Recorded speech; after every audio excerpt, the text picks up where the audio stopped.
We recently had the chance to speak with the talented artist known as Atmosphere.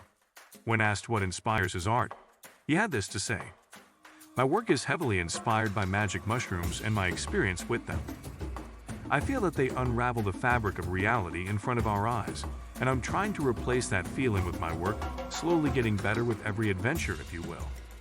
Why not replace, but rather replicate and somehow bring meaning to my videos like the real trip, rather than just cool effects.